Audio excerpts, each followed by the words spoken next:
I'm going to go ahead and start by replacing the fork. Special tools, you might need something to get your crown race unlodged from your steer tube. There are tools out there where you could use, a punch and a hammer, but we're going to take this wheel off, get the bulky stuff out of the way. Hydraulic line is going to be disconnected from the fork.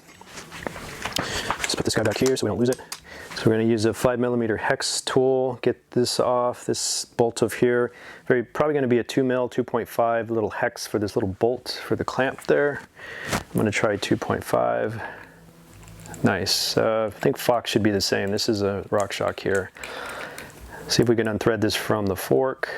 The bolt will say, oh, the bolt may want to come out.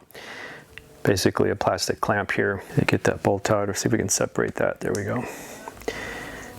And you could get this back onto your bike so we don't lose it. Nothing wrong, as long as the fork's still in good shape. This is a newish bike, but Ryder knows what he wants. He's getting better at his skills, so he's gonna upgrade. I think I definitely recommend that. Get used to your bike, so when you upgrade, you know what the heck you're getting. Better performance. And let's see, so this is our caliper, 2 bolts, and it has a extension or adapter.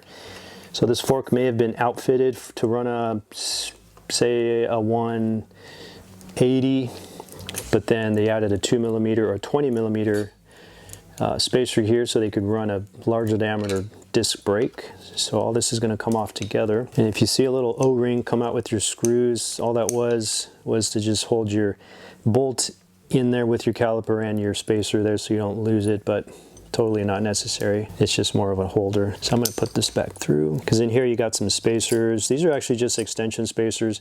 They are conical concave.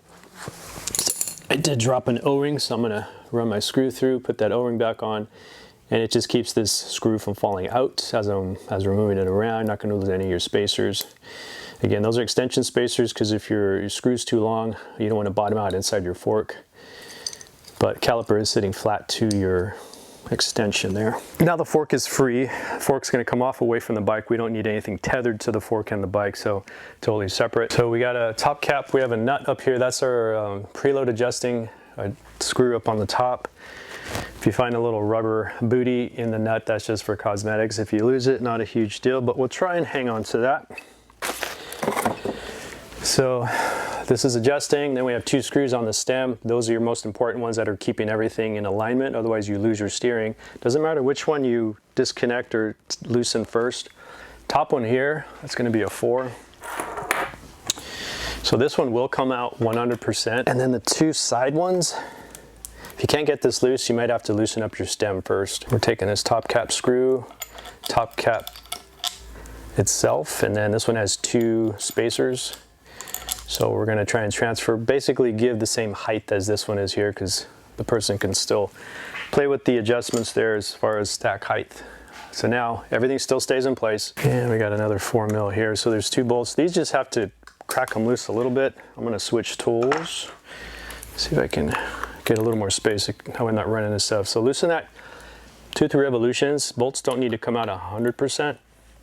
That way you don't lose them.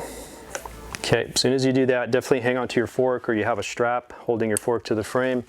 Could be a little stiff, or it could just drop right away, so always hanging on to your fork. Slide this guy off, up, and then your fork's going to want to fall at the same time. We're also going to have more spacers there, so the handlebars, they can hang for a second, as long as they're not pinching or creasing any housings. So I'm going to take, we got like about 4 or 5 spacers here. And then we have a top cap. This is where you want to put everything in order on your table so you can reverse order and make sure you don't mess up your... And then we got a bearing here. And this is top and bottom specific, so pay attention to that.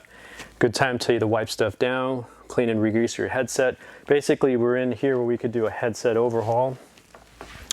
Fork's going to come down. Could be a bearing coming with your fork, or could be stuck in the frame. I don't see it here on the fork, so I don't see a bearing here. I do see some silver. That's my crown race. That'll come off later. Bearing's not here, so it's still in the frame.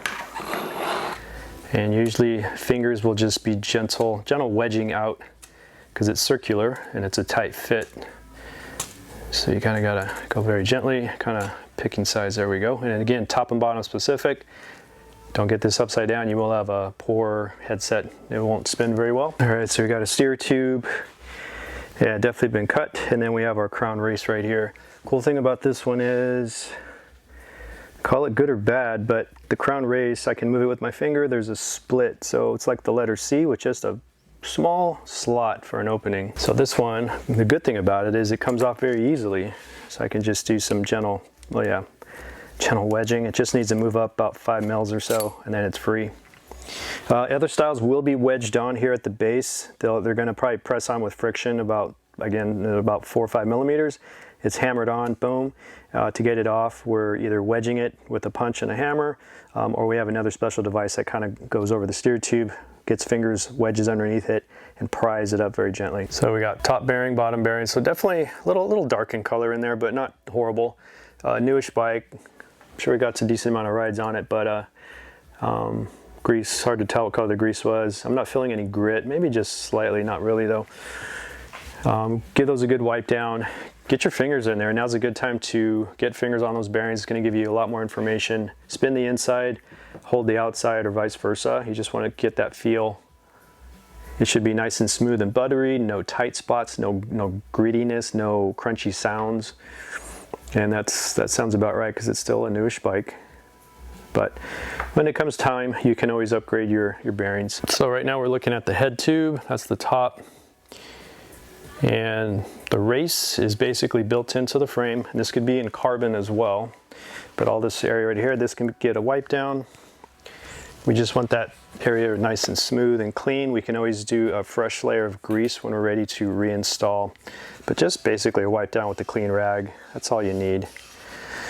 And just checking for nice flattened surfaces, no scoring, gouging or anything like that. And you're doing the same to the bottom, cleaning that out.